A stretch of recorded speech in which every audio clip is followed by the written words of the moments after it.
नमस्कार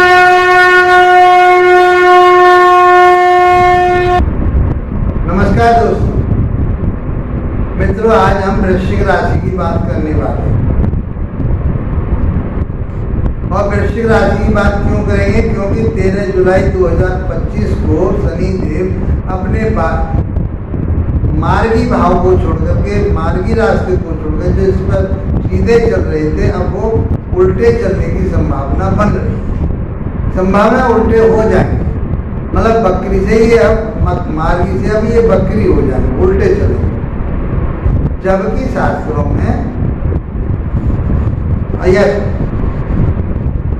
खगोलीय घटना जो होती है उसमें कहीं भी ऐसी बात नहीं कही गई कि कोई भी ग्रह उल्टा नहीं चलता। सभी ग्रह अपनी सूर्य की चारों तरफ अपनी अपनी रास्ते पर परिक्रमा लगा रहे हैं। लेकिन पृथ्वी से और शनि के बीच में वो दूरी इतनी लंबी हो जाती है कि पृथ्वी से देखने से ये महसूस होता है, और चांद उनकी में इतना अंतर आ जाता है कि ये महसूस होता है कि वो ग्रह पीछे को वापस आ रहा है। जिस प्रकार से आप तेज गति वाली रेल में बैठे और आप बाहर की तरफ जब देखते हैं तो स्थिर वृक्ष खड़े हुए हैं, तो वो ऐसा महसूस होता है कि पीछे की तरफ को दौड़ रहे हैं, भाग रहे हैं। वो केवल गति का ही प्रभाव होता है जो उस गाड़ी की गति में वो स्थिर है अपनी जगह पर। वृक्ष वो कहीं नहीं भाग रहे, लेकिन ऐसा प्रतीत होता है कि वो पीछे की तरफ को भाग रहे हैं। या दो गाड़ियों का समागम होता है, एक गाड़ी जा रही होती है, दूसरी गाड़ी आ रही होती है, तो ये महसूस होता है कि जिस गाड़ी में हम सफर कर रहे हैं, जबकि दोनों गाड़ी चल रही होती है विपरीत अवस्था में, तो ये महसूस होता है कि हमारी गाड़ी खड़ी है और दूसरी गाड़ी जा रही है।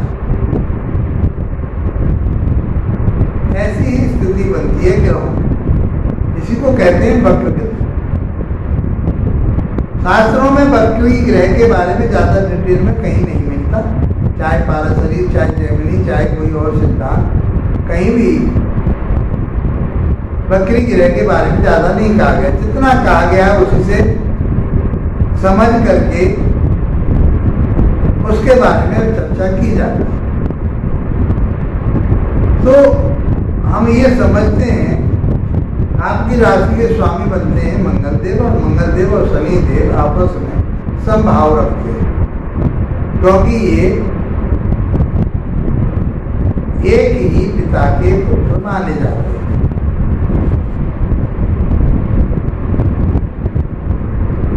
तो इनकी स्थिति कहाँ पर है? आपके पंचम भाव में। कहाँ के स्वामी है ये? तो स्वामी है ये तीसरे भाव के, चौथे भाव के।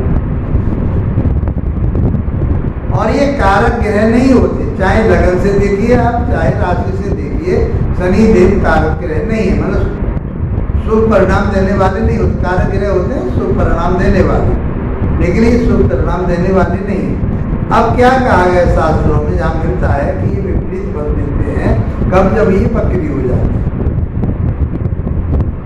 तो जहाँ ये आपके लिए नुकसान दे रहे थे, परेशानी कर रहे थे, उन परेशानी में, हानि में और दिक्कतों में अब कमी आ जाएगी, अर्थात अच्छा परिणाम देने की इनके पास एक सामर्थ्य आएगी और ये अच्छा परिणाम देंगे, अब बुरा परिणाम नहीं देंगे।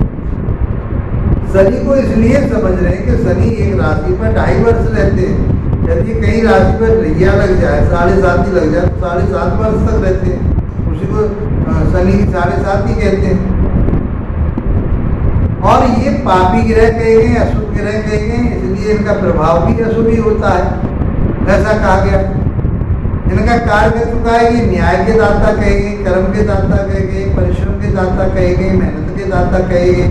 तो ये सारी चीजें आपसे कराते हैं, इसलिए शनिदेव को समझना बहुत जरूरी होता है। तो ये वक्र अवस्था में आ गए हैं, 13 तारीख को आ जाएंगे जुलाई में, तो आपके लिए क्या रिजल्ट देंगे। और ये जब भी राशि परिवर्तन करके जब इनकी वक्र दशा आती है, वक्र स्थिति बनती है, तो लगभग इतने ही दिन के लिए बन जाती है। अब समझिए, तो मैंने कहा ये आपके शिक्षा शिक्षा में, ज्ञान विवेक में बैठे, लव रिलेशन में बैठे, आपके शेयर मार्केट जुआ सट्टे के भाव में बैठे हुए। स्वामी तीसरे घर के, चौथे घर के, तो क्या आपकी विचारधारा कैसी बनेगी? मैं जमीन जायदाद ले लूँ, पहले से ही बनी हुई है। जिन लोगों ने पहले ले ली, उन्होंने निर्णय ले लिया अपना, वो ले चुके। लेकिन जो सोच रहे हैं, तो आप किसी भी दस्तावेज पर दस्तखत करते हैं, हस्ताक्षर करते हैं, साइन करते हैं, तो सोच समझ करके करिए। इन दिनों में कुछ आपको धैर्य से काम लेना पड़ेगा, समझदारी से काम लेना पड़ेगा।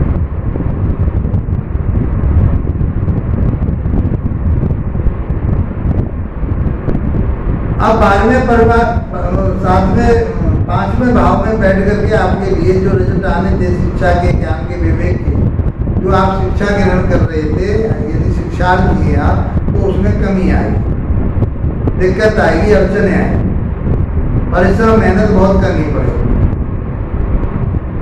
और वो रिजल्ट नहीं मिलेंगे जो आप चाहते हैं। लव रिलेशन में भी गड़बड़ होगी। जो शेयर मार्केट में, बाजार में आप मार्केट में पैसा लगाना चाह रहे थे, तो आप बचिए उससे। और यदि लगा रहे तो बहुत लंबे टाइम के लिए लगाइए, छोटे टाइम के लिए मत लगाइए, पैसा आपका डूबने की संभावना बन जाएगी, दिक्कत आएगी आपको। इस प्रकार से आपको ये बात समझनी पड़ेगी। कैसे कि पंचम भाव आपकी बुद्धि का, विवेक का, ज्ञान का होता है, तो आप भटकाव ले जाएंगे, निर्णय लेने में सक्षम नहीं रहेंगे, निर्णय देर से ले पाए, किसी के माध्यम से ले पाए। तो आप अपने उस भाव को बना करके रखिए कि मैं जमीन जायदाद लूँगा, कोई काम करूँगा, उसमें आप अपनी धैर्यता से काम लीजिए। अब बात करते हैं हम इनके तीसरे दृष्टि की, तो हो जाएगी सप्तम भाव पर। तो वैवाहिक जीवन पर सप्तम भाव होता है, वैवाहिक जीवन का, पार्टनरशिप का। तो आपके उसमें दिक्कत आने की संभावना है, पार्टनरशिप आपकी खराब हो सकती है, परिवार में कहीं डिस्टर्बेंस हो सकता है। आर्गुमेंट ना करें, धैर्य से काम लें, तो मैं समझता हूँ। और सत्यता पर चले, न्याय पर चले, तो आपका बेड़ा पार। पति पत्नी में कहीं मनमुटाव हो सकने की संभावना बनती है।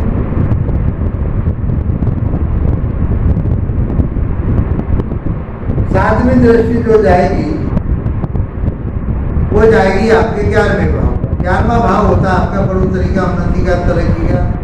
आपके लाभ भाव कहा गया है, डिजायर का घर कहा गया है, इच्छा पूर्ति का घर कहा गया है, उनमें कमी आएगी। जो पैसे का बिलो बना था आपका, जब से ये मार्गी हुए मार्च में, तो आपका पैसे का बिलो बढ़ना शुरू हो गया होगा। यदि हुआ था तो कमेंट बॉक्स में अवश्य जरूर बताएं दिक्कत, या जो दिक्कत आ रही है उसको भी कमेंट बॉक्स में लिखें।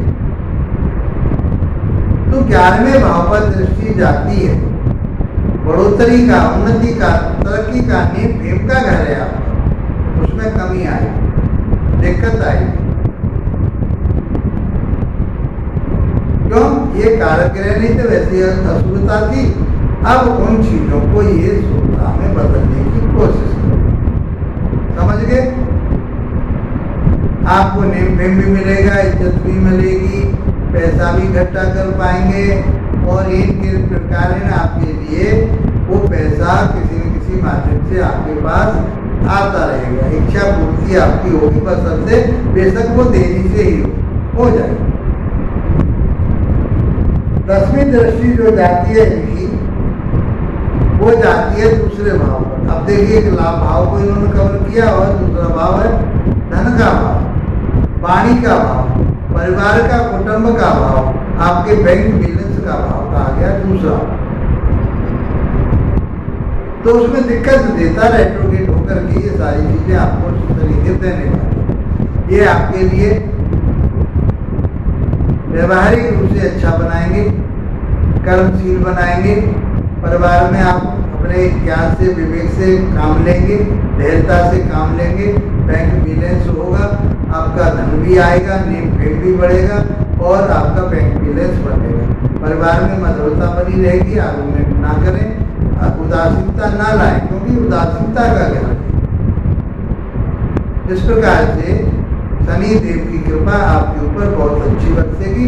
वृश्चिक राशि वाले जातकों के लिए शनि का ये उल्टा गोचर या वक्री चाल आपके लिए हानिप्रद नहीं है, अच्छी है।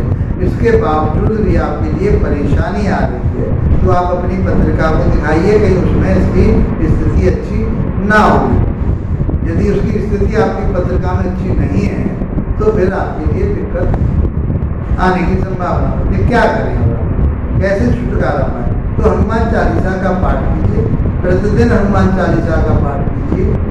दूसरा, आप शनि देव के बीज मंत्रों का जाप कीजिए और शनि देव मंदिर में जाकर के तेल का अभिषेक कीजिए शनि देव पर, और पीपल के वृक्ष के नीचे सरसों के तेल का या तिल के तेल का दीपक जलाएं। तो मैं समझता हूँ ये आपके लिए 4 महीने कहीं परेशानी में ला रहे हैं तो आपके लिए अच्छे हो जाएंगे, आपके लिए अच्छा परिणाम देंगे।